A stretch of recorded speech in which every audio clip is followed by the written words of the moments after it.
एक समय की बात है जब एक छोटे से गांव में रहता था एक किसान धर्मपाल नामक। धर्मपाल खेती बाड़ी करके खुद फसल उगाता था।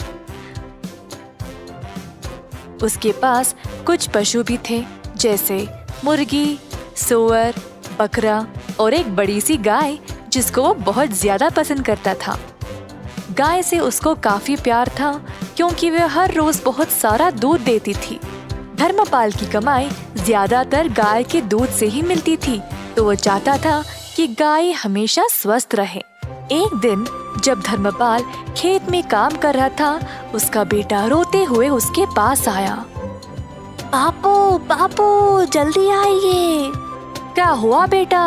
गैया बीमार हो गई है, शायद जमीन पर पड़ी है और अजीब आवाजें निकाल रही है, दूध भी नहीं दे रही है।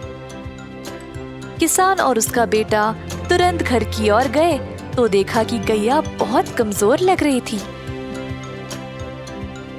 जब दूध निकालने की कोशिश की तो दूध भी नहीं निकला। किसान बहुत ही परेशान हो गया। अगर यह दूध नहीं देगी तो मैं क्या करूँगा? बिना दूध के ये तो बेकार है मेरे लिए। हर बार इसके लिए दवाई और देख रेख करने का समय नहीं है मेरे पास। कुछ ना कुछ करके इससे छुटकारा ही पाना पड़ेगा। किसान को लगा कि अब गाय ठीक नहीं हो पाएगी, तो उसको खड़ा करके वन की ओर चलाते गया। गाय ने बहुत दूध दिया और अब वह उसके लिए बेकार हो चुकी थी। जंगल के भीतर पहुंचने के बाद किसान ने गाय को खुला छोड़ दिया और वहां से चला गया। बेचारी गैया अकेली और असहाय खड़ी रही। थोड़ी देर बाद गाय जंगल से डरने लगी और वहां से निकलने का रास्ता ढूंढने लगी।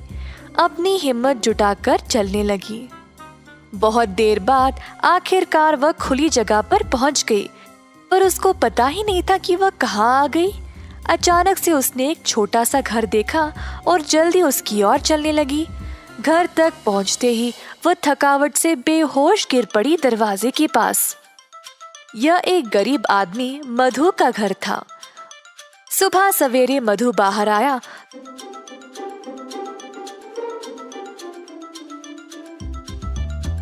तो उसने गैया को अपने दरवाजे पर देखा। गैया बहुत बीमार लग रही थी और मधु को उसकी यह हालत देखकर बहुत दुख हुआ। उसने अपनी पत्नी को बुलाया मदद के लिए।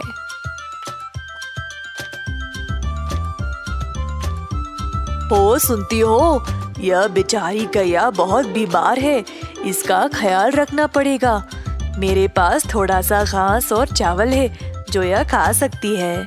मधु ने जो कुछ थोड़ा सा खाना था वो ले आया और गैया के सिर पर गीला कपड़ा रखा। मधु और उसकी पत्नी ने बहुत दिनों तक गैया का ख्याल रखा और धीरे धीरे गैया की हालत बेहतर होने लगी। जल्द गाय अपने आप चलने लगी।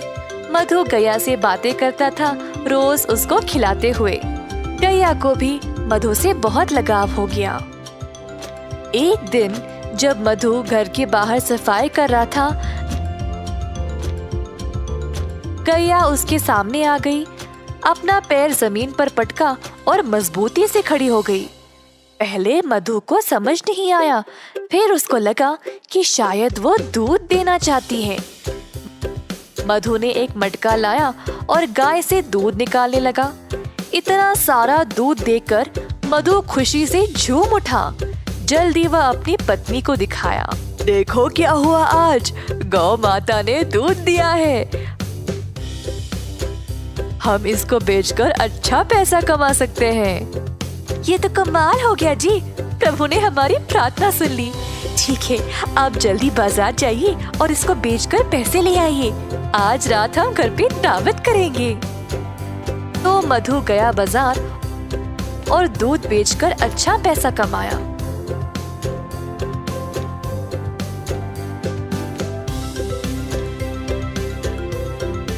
उसने भगवान को धन्यवाद किया उसको गैया देने के लिए।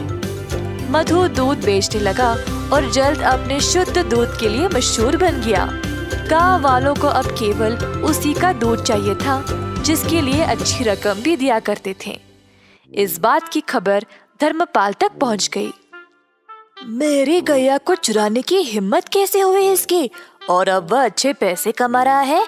मैं अभी जाकर उसको वापस लूंगा, वो तो मेरी गाय है। धर्मपाल गया मधु के घर। मैंने सुना मेरी गैया तुम्हारे पास है और तुम उसका दूध बेच रहे हो।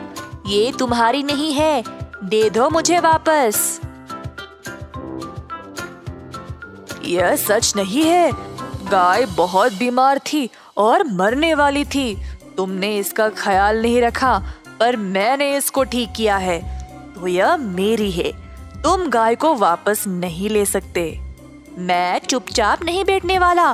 ग्राम प्रधान के पास जाकर उनसे बात करूंगा। अब वही फैसला करेंगे। तो दोनों आदमी ग्राम प्रधान के पास जाकर अपनी समस्या सुनाई। तो यह है तुम लोगों की समस्या। यह तो बहुत आसान है, मैं हल कर दूंगा, चिंता ना करो। धर्मपाल को लगा अब वह जीत ही गया। उसको पता था कि वही गाय का असली मालिक है, तो बस उसी का नाम सुनने का इंतजार करता खड़ा रहा। तुम दोनों गाय के दाएं और बाएं खड़े हो जाओ।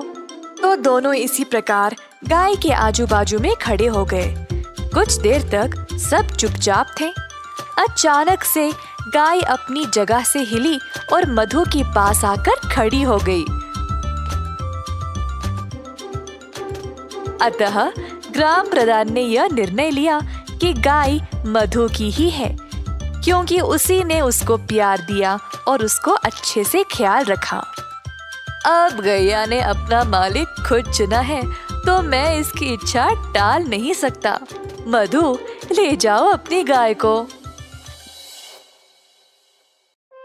मधु बहुत खुश हो गया और गैया को अपने घर ले चला।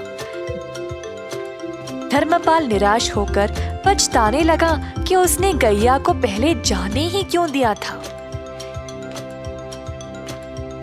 इस कहानी से हम यह सीखते हैं कि कठिन समय में अपने वरदान को ऐसे ही जाने ना दें।